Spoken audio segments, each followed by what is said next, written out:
everybody, Chef Connie here, and today we're making Korean style fried chicken wing.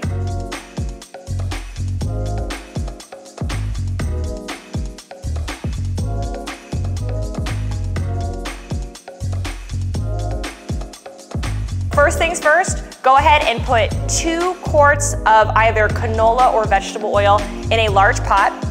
And we're gonna be frying these chicken wings twice. So super, super helpful to buy yourself a thermometer that clips to the side of your pot. And these are known as candy thermometers. And so once you get your 2 quarts of canola oil in the pot, go ahead and turn your heat source on nice and low. And so for the first fry, we're gonna be doing it at about 300 degrees. As this oil starts to heat up, we'll sort of go through all the rest of our prep, okay? I'm gonna go ahead and get my dredge ready, and we'll dredge these chicken wings once dry, and then we'll make a batter, okay? So go ahead and grab a medium-sized mixing bowl and your Asian style dredge. And what's in here is 2 cups of rice flour, right? 1 cup cornstarch, 1 cup potato starch. So basically it's 2-1-1. And for this recipe, you're gonna need a total of 2 cups, okay? And so whenever I have a dredge, I always give it one last little shake. And what I'm gonna do in my medium-sized mixing bowl is go ahead and just eye out about half of this mixture. So the first half is gonna be dry, and this second half we'll go ahead and save to make our batter, okay? Whenever you are dredging anything, it's always a really good idea to season the actual starch itself. And what's also great about this is that it's gluten-free, but it's gonna have that really great crunch that you know and love about Korean fried chicken. And what I'm gonna do is I'm gonna grab that bangin' Balinese truffle salt. I'm gonna put a pinch of it in the palm of my hand, which is about a teaspoon to a teaspoon and a half. And I'm gonna bring it up to the top, get on my tippy toes, and I'm just gonna make it rain real quick on my dredge, okay? Go ahead and just give that a little swirl, make sure that's nice and mixed up. And now this is ready to go for the dry dredge section, okay? So put that to the side. Now that our oil is getting nice into 300, I'm gonna get everything else ready to go. I'm gonna go ahead and grab my scallions, and what's great about scallions is that you can use the bottoms as an onion and the tops, because they're nice and tender, as a garnish. You always want to just find that natural separation of color, and so you're just following that white until it gets nice and pastel, and I'm just going to take my knife here and just cut right there, okay? So moving my scallion tops to the side, I'm just going to work on my scallion bottoms, and sometimes you want to remove just some of that papery texture, right? We don't want any of that. It's just a little weird in texture. And if you ever notice any sand on your scallions, go ahead and give them a rinse, okay? I'm just going to remove those little roots, and I want to keep my knife as close as possible because I don't want to accidentally cut off any of the actual onion. And so what I'm going to do now is dice these, but I don't need to be too particular.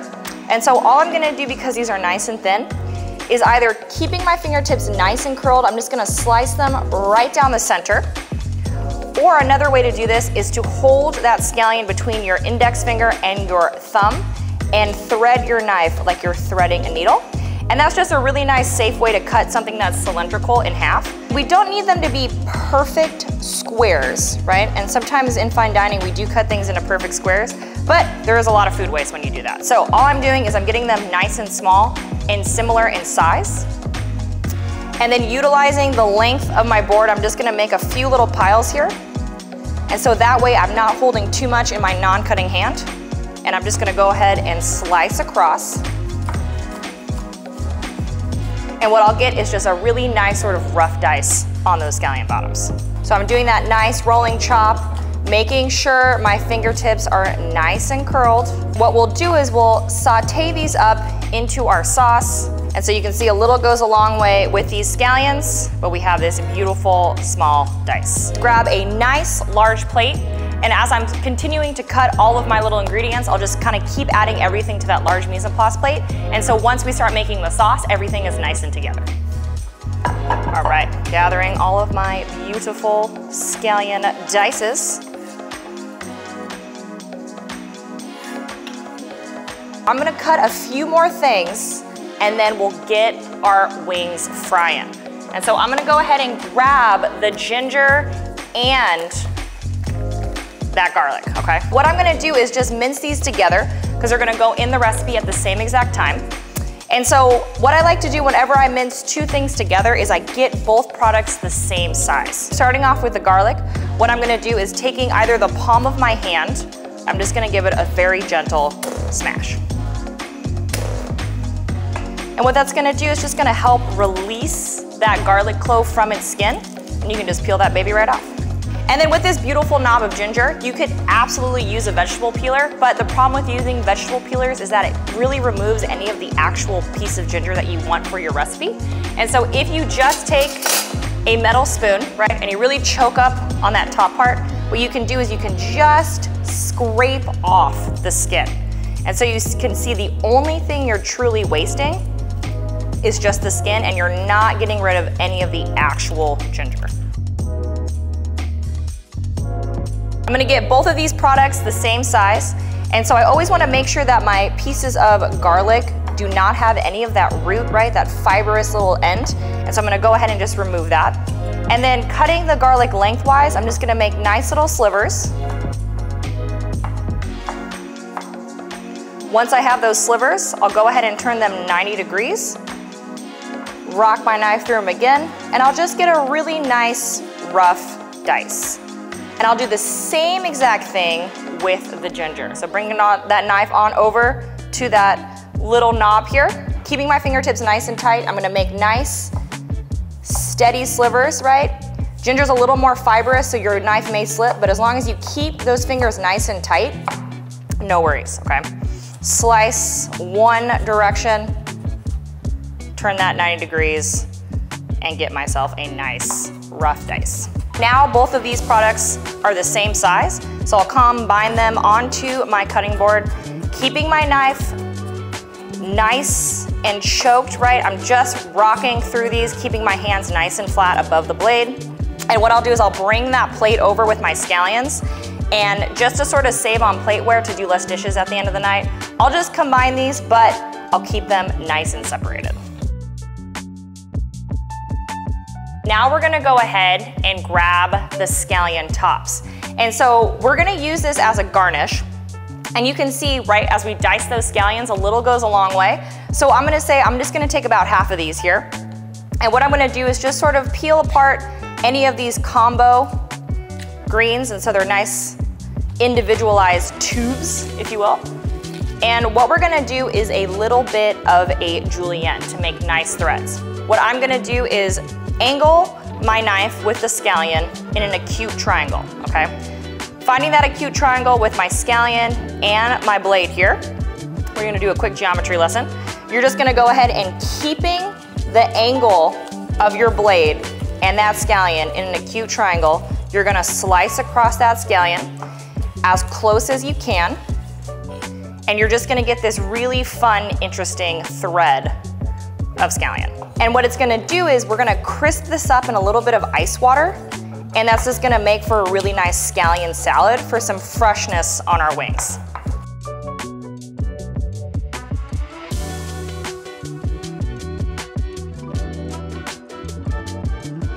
Take a small mixing bowl and a plate with a paper towel. And what I'm gonna do is I'm gonna fill this mixing bowl up with a little bit of water and ice. I'm getting some ice. Awesome. Pop those scallions in your bowl of water and just a few cubes of ice, okay? It doesn't need to be too much, it's just to really cool that water down. And what we're doing is we're basically shocking the scallion tops, okay? So kind of run through them a few times here, and you'll actually see them start to crisp up. But we don't want our scallions to be wet, so what I'm gonna do is just come on over here with that plate with a paper towel.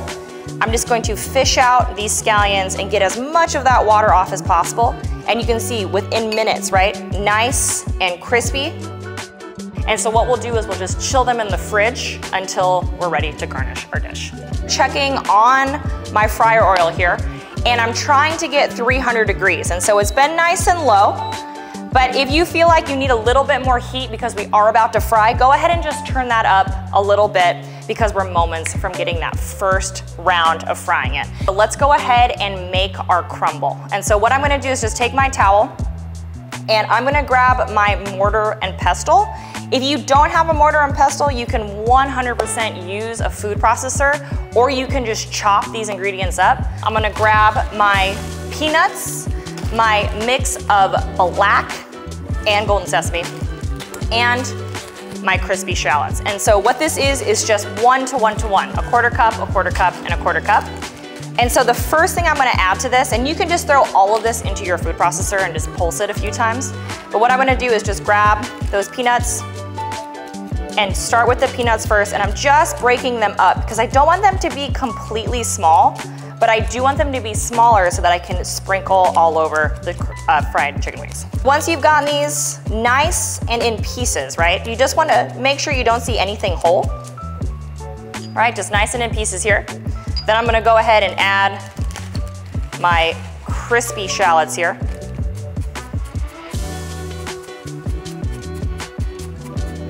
And then before I add my black and golden sesames, I'll go ahead and remove these peanuts in a nice dry bowl.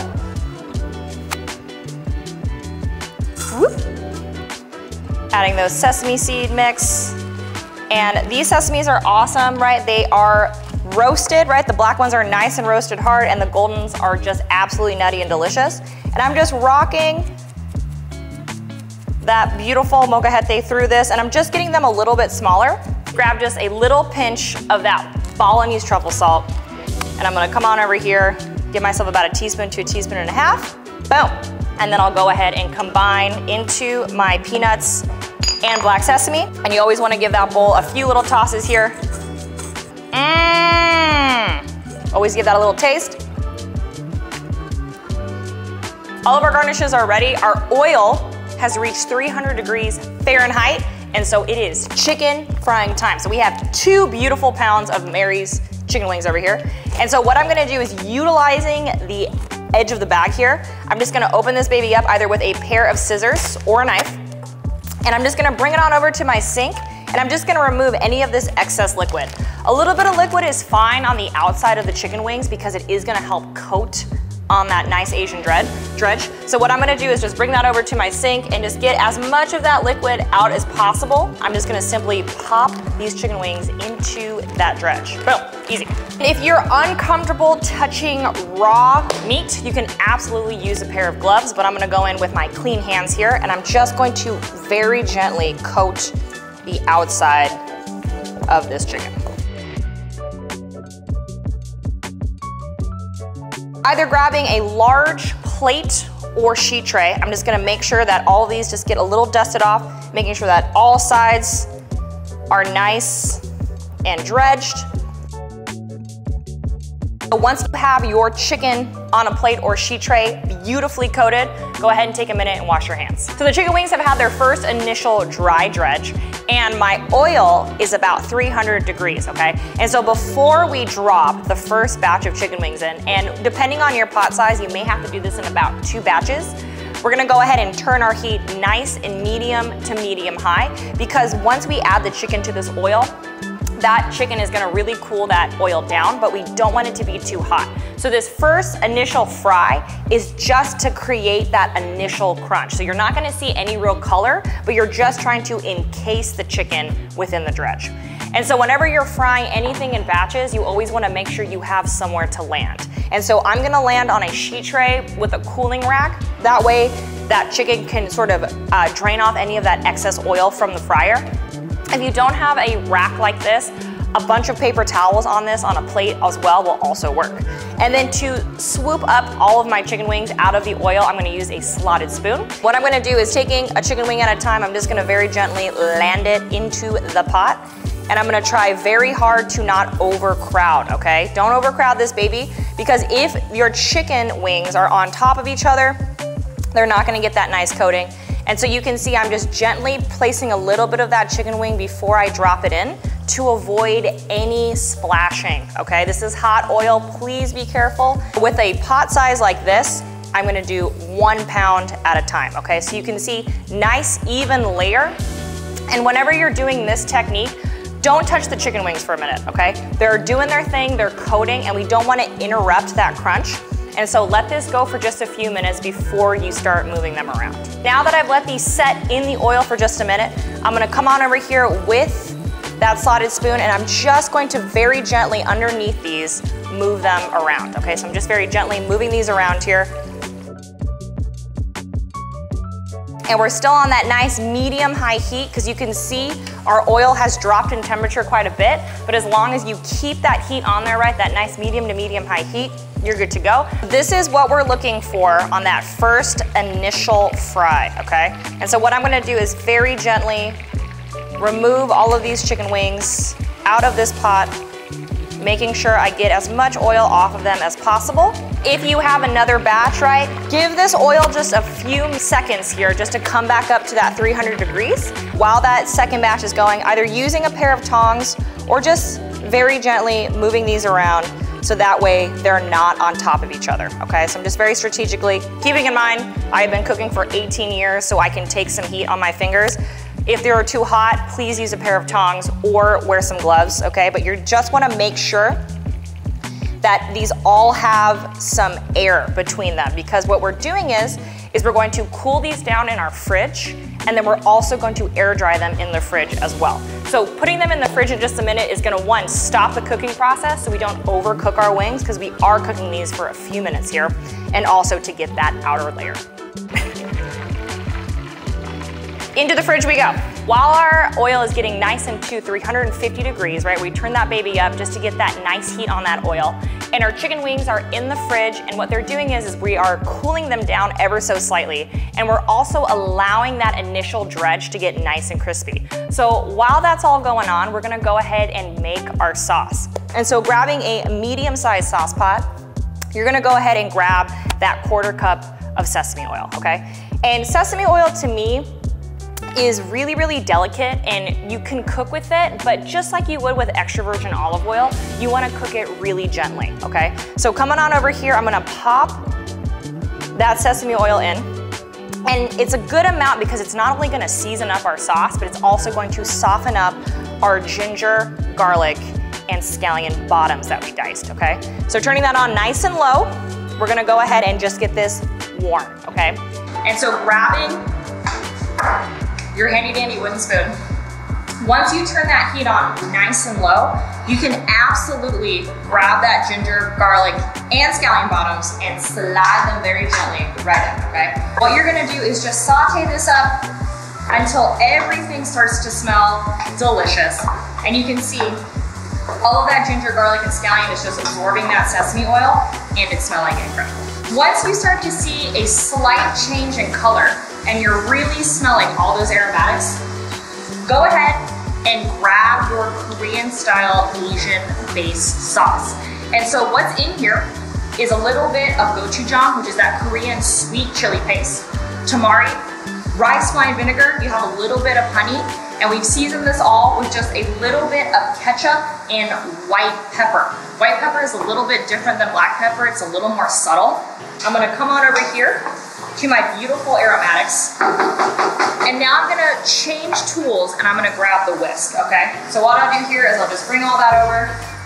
And I'm just whisking it because I'm trying to emulsify that sesame oil into this paste. But since there's so much body from the ketchup and the gochujang, there's no way this is gonna break, okay? But go ahead, whisk that up. Make sure you're not seeing any oil slicks in the mixture. No real need to cook anything out. The texture is looking good. When you're thinking about these ingredients, right, that gochujang's got a lot of umami to it. The tamari has a lot of sodium flavor. So before we add any salt, go ahead and just taste this as is. It's got a lot of heat to it, nice and sweet and delightful. If you feel like it needs more salt, please add some more salt. If you feel like it needs some more pepper, feel free to add a few cracks of that black pepper, but this should be absolutely ready to go. So sauce is done.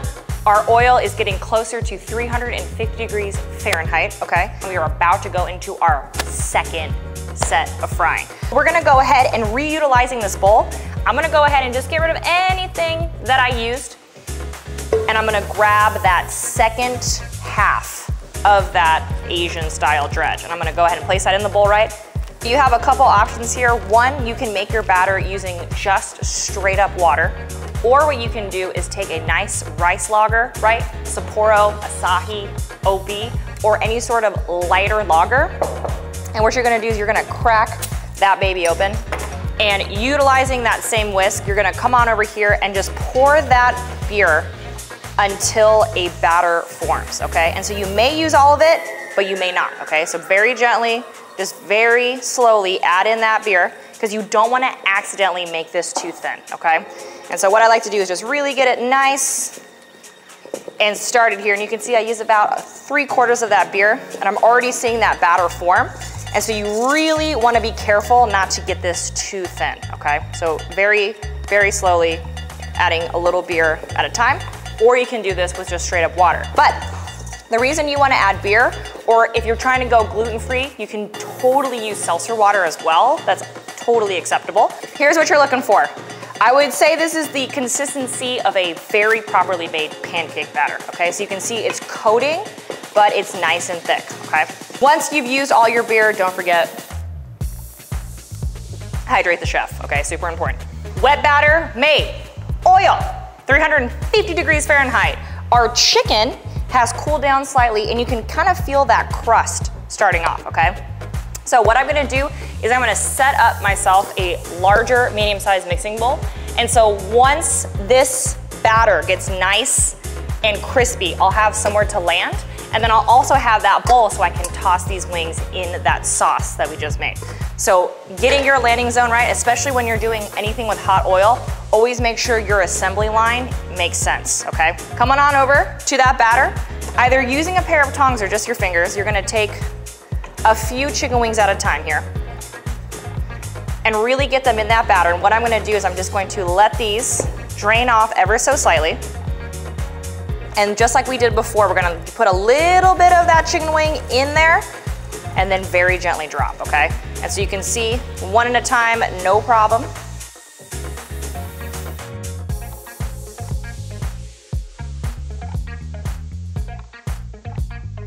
Now that we have that initial fry, we're gonna fry these until they're nice and crunchy, okay?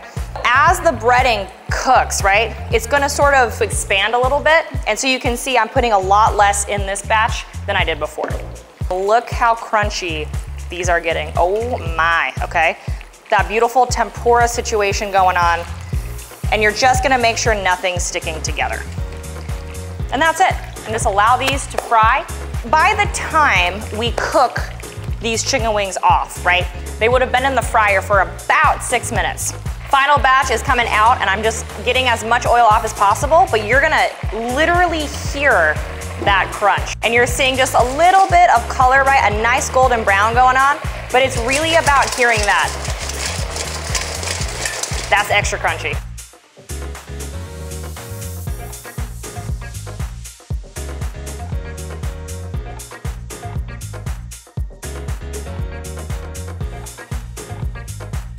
So once you have all of your chicken batches, right? And even if you had to do this in 2 or 3 batches, no problem, because these are gonna stay crispy. I swear, if you have any leftovers, you're gonna put these in your fridge. The next day, you're still gonna hear that crunch, okay? So once everything's in the bag, you're gonna go ahead and grab that beautiful sauce you made, and you're just gonna go ahead and, oh yeah, just get it all over there, okay? Make sure you get every last little drop. Using a spatula, make sure you get all of that good stuff. You're gonna come on over here and you're gonna toss these up as gently as you can, right? Making sure you don't sauce yourself.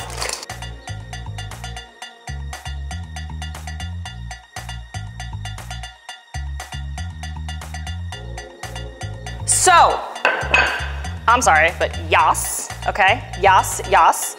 So what I like to do is I like to garnish with that beautiful peanut sesame fried shallot situation. And so what I'll do is I'll put just a little bit in the bowl and a little bit of those scallions that are nice and crispy. I'll give that one last little toss. And then go ahead and find your favorite platter and get all that chicken in a bowl. And then what you're gonna do is you're just gonna give it one last sprinkling, one last scallioning. So we put it in the bowl so you make sure everybody gets a little bit of everything here. And what you're gonna wanna do is eat this with a little bit of that pickled daikon and kimchi. for some refreshing pickled bites. And there you go. That is your Korean style fried chicken wings. You have made sauce from scratch. You have fried your chicken wings twice. Go ahead, get nice and messy. All right, get it all over your body. And thanks for cooking with me.